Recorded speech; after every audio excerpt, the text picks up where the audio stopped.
The Legend of Zelda is a series that thoroughly focuses on the typical narrative structure of a hero rising up against evil, triumphing against said evil, and saving the world in the process.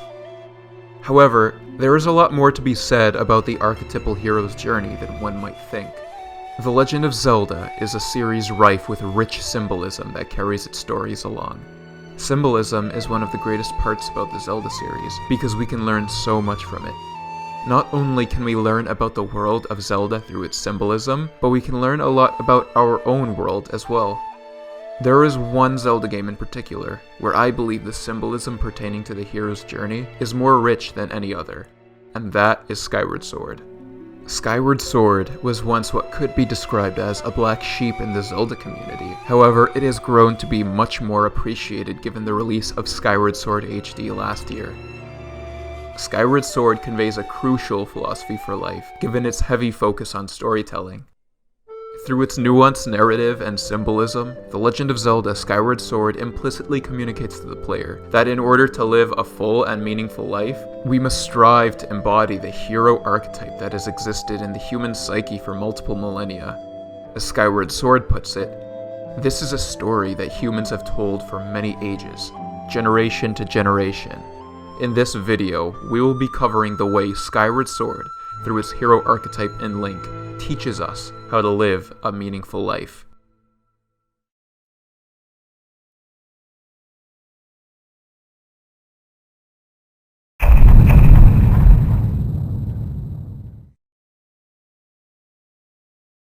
The hero archetype is amongst the most common archetypes found in the realm of storytelling. It's noble, awe-inspiring, and people love to cheer this archetype on. Joseph Campbell and Carl Jung are some notable figures that made clear and distinct observations about what the hero archetype is and what it entails.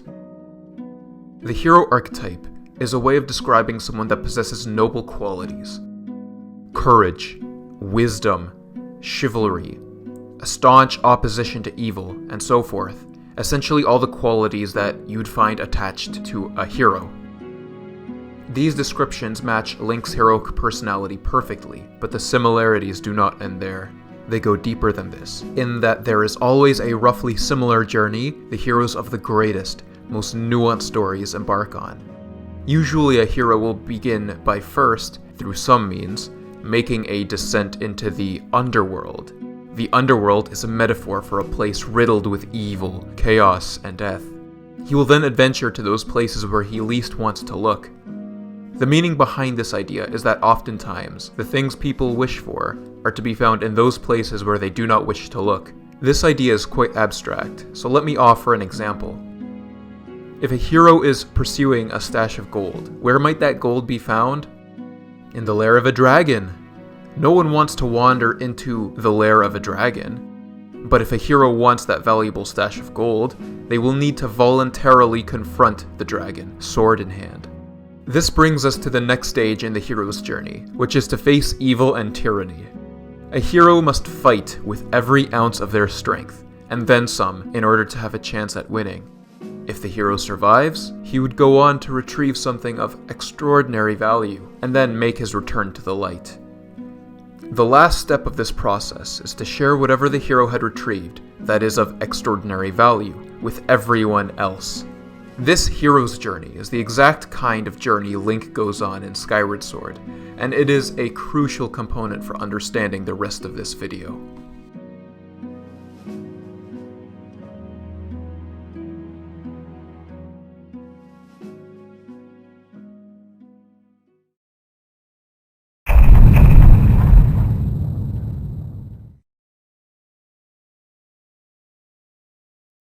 The Legend of Zelda Skyward Sword's story is filled with all kinds of significant dualism that helps carry the story along. The sky and the surface, Link and Girahim, Link and Demise, and even less abstract than that, good and evil, just to name a few. This kind of dualism is best conceptualized by the old Taoist symbol, yin and yang. Yin and yang are used to explain how many things in the world are opposite, yet complementary forces which go together. One cannot exist without the other. Together, These two forces create a whole. To illustrate this, the heads of a coin cannot exist without the tails of a coin. The interpretation of yin and yang I'm going to use for this analysis is the interpreting of yin and yang as the forces of chaos and order, which was synthesized by Professor Emeritus Jordan Peterson at the University of Toronto. We require routine and tradition. That's order. Order can become excessive, and that's not good. But chaos can swamp us, so we drown, and that is also not good. We need to stay on the straight and narrow path. Order, in this case, is the realm of the known. It is predictability, the predictability of habits, what one plans to do tomorrow, what their weekly schedule entails. It is the familiarity of friends and family, the routes we take to reach frequented destinations and the like. To reiterate, order is everything within the realm of the known. As a complementary and opposite force to order, there also exists chaos. Chaos is the realm of the unknown. It is the realm in which ideas are birthed. It is the origin of all things we have come to know, because things that are known were originally born out of the unknown. It is also the realm of potential and possibility, because one's potential is only manifested when they delve into the unknown. A world of known things can never exist if those which are known were never part of the unknown in the first place. This dynamic of chaos and order exists metaphysically in the world around us and is easily applied to life. An example could be the journey one undergoes when practicing art. At first, the world is very daunting. It is a world comprised of unknowns. If one practices consistently, however, there will be gradual improvements as time goes on. This is a manifestation of order and what comes to be known. Now you might be wondering, what does this have to do with Skyward Sword? And that is a very good question. In Skyward Sword, the world is divided into two parts, the sky and the surface. The surface, better known as the land of Hylia, is the greatest symbolic representation of chaos in Link's adventure. It is a whole other world that Link has never explored. It is uncharted territory for Link. It is filled with monsters and ancient ruins consumed by Mother Nature. The surface is metaphorically the realm of the unknown and the unpredictable, which are characteristics of chaos. To contrast with the surface, we have the sky. The sky is the symbolic representation of order in Link's adventure. The sky is the realm of the known. It is the realm of predictability, and that is why it feels so much like home. To Link, being in the sky means attending his classes at the Knight Academy, spending time with Zelda, and being fully confident that his Crimson Red Loftwing will arrive in mere seconds at the sound of his whistle. All of these details show that the sky is order's domain. In order to flesh this idea out better, we can make reference to an altered version of Joseph Campbell's Journey of the Hero diagram, where we can see the hero's journey distinctly divided into two components. The ordinary world, which is the world of order, the world as we know it. Then there is the special world, which is the world of chaos, the world of unpredictability which challenges the hero. The duality of chaos and order as represented by the surface and the sky help to illustrate how Link manifests his life's meaning throughout his adventure. Taoists believe that it is integral to balance forces. If yin and yang in the context of this video are interpreted as chaos and order, then the natural conclusion is that both of these forces must be balanced in order to manifest meaning. What this means is that an excess of either of these forces leads to negative consequences. Picture a ship. If it tips too far one or the other way, the ship will fill with water and sink, failing to perform the role it is meant to. Link manages to balance himself on the fine line between chaos and order throughout his journey. This is symbolically illustrated via his traversal across both the sky and the surface in roughly equal amounts throughout the duration of his adventure. Skyward Sword, through its storytelling, teaches us where we must align ourselves in order to optimally manifest meaning into our lives. This is important because from it, we learn how to live actively, fully embracing the value we imbue our life with in spite of the suffering life may throw at us.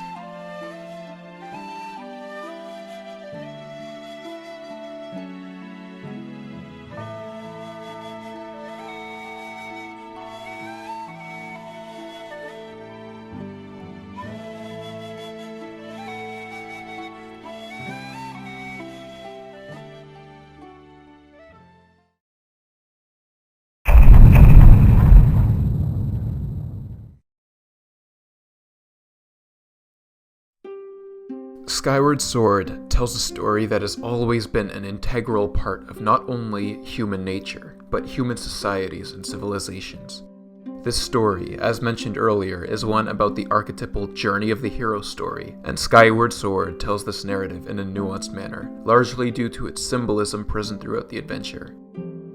In this section, I will be analyzing elements of the story through a Jungian psychology lens. For those who are not aware, Carl Jung was a Swiss psychologist, born in 1875.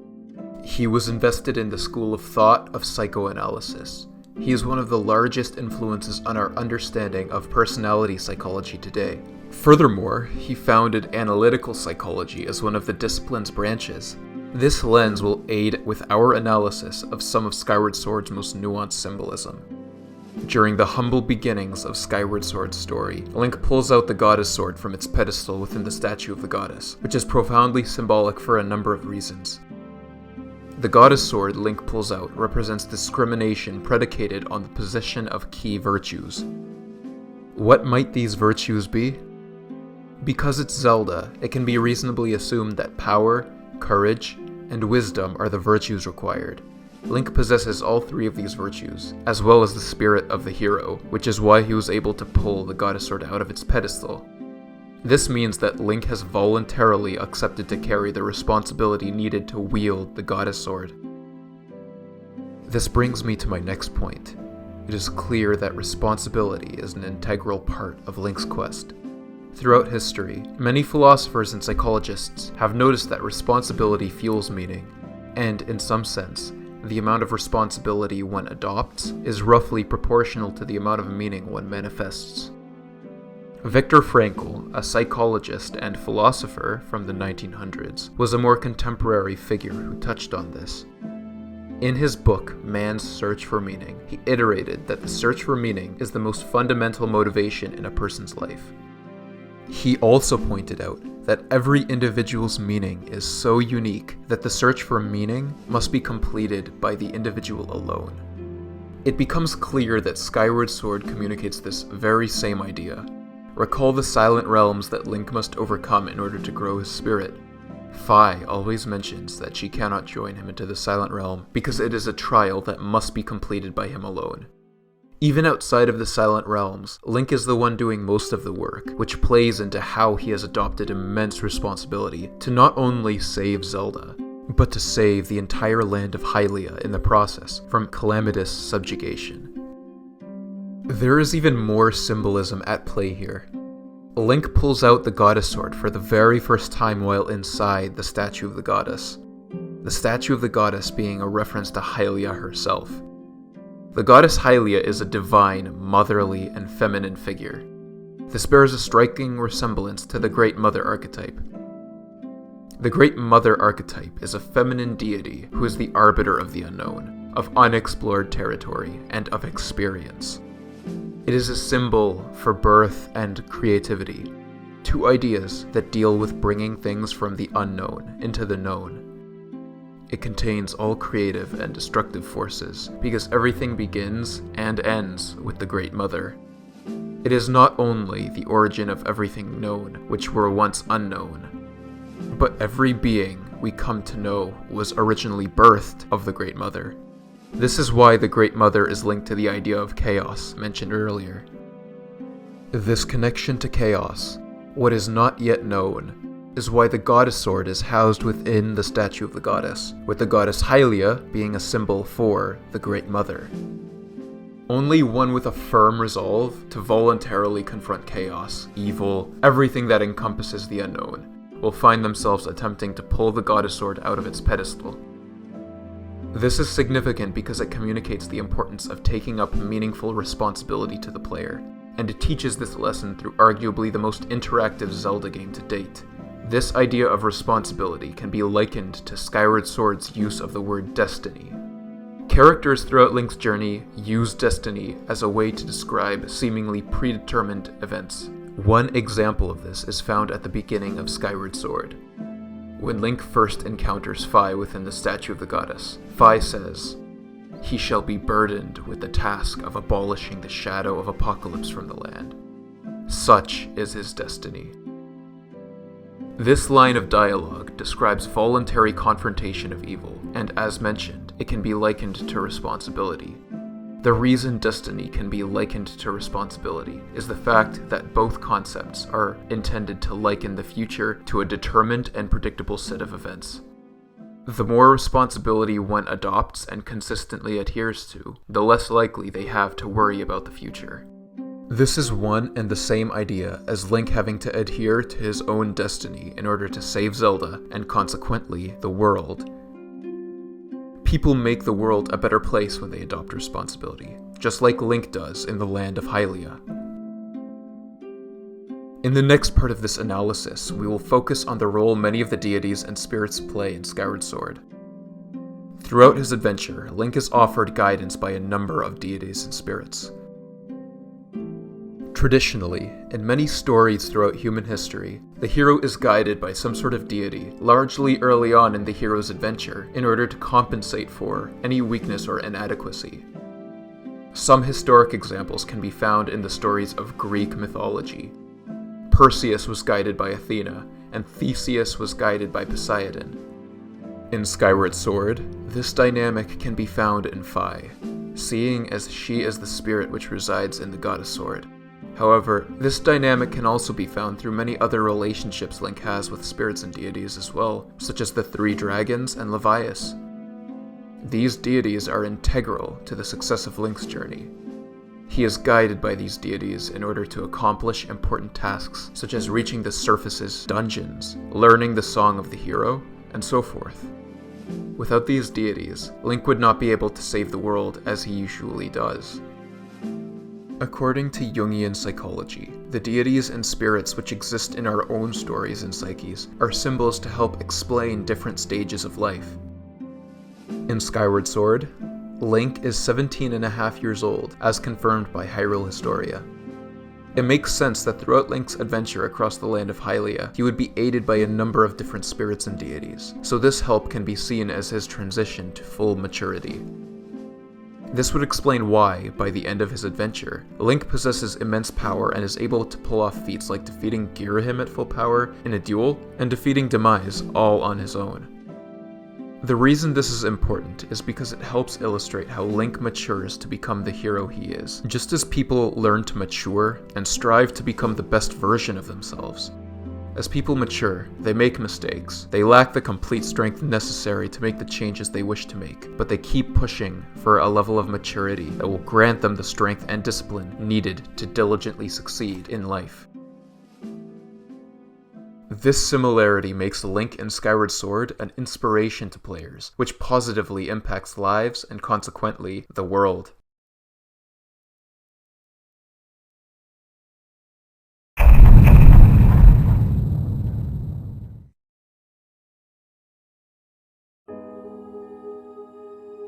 At its most fundamental level, Skyward Sword tells us a story about good versus evil. Skyward Sword teaches us that the primary and most important motivation in life is the pursuit of meaning. Meaning sustains people through life, and this is clear in Skyward Sword, where Link undertakes the greatest responsibility he possibly can. Through voluntary confrontation of responsibility, Link makes the world a better place. He serves as a role model for the player, and, in some sense, is a reflection of the player given how much Skyward Sword does to make the player feel like Link. Because of this, the responsibility Link bears is also the responsibility the player bears. Standing on the fine line between order and chaos, it's through adhering to the responsibility that Link carries where he manifests his life's meaning. He, as the archetypal hero, carries out the will of the goddess Hylia by delving headfirst into chaos, and in the process, saves both Zelda and the world. Link, saving the world through the action he takes in accordance with his own responsibility, illustrates the idea that pursuing what is meaningful and attending dutifully to responsibility in life is what makes the world a better place. Perhaps this is one of the most important lessons Skyward Sword teaches us. And this imparted wisdom can help us not only strengthen ourselves through our own responsibility, but make the world a better place in the process. But I would like to know what you think. Do you like Skyward Sword's story? Do you think my interpretation of Skyward Sword's many narrative elements is wrong? Also, What is your favorite Zelda story and why? Let me know down below. I'd appreciate any feedback and support. With that said and done, don't forget to answer the call to adventure. Pull the Master Sword out of its pedestal and begin to lift the heaviest responsibilities you can possibly carry along with it. Embody the hero archetype. Journey below into the surface. Battle with all your might and return to the light with something of immaculate value that you may share with everyone else. Make the world a better place. I'll see you in the next video.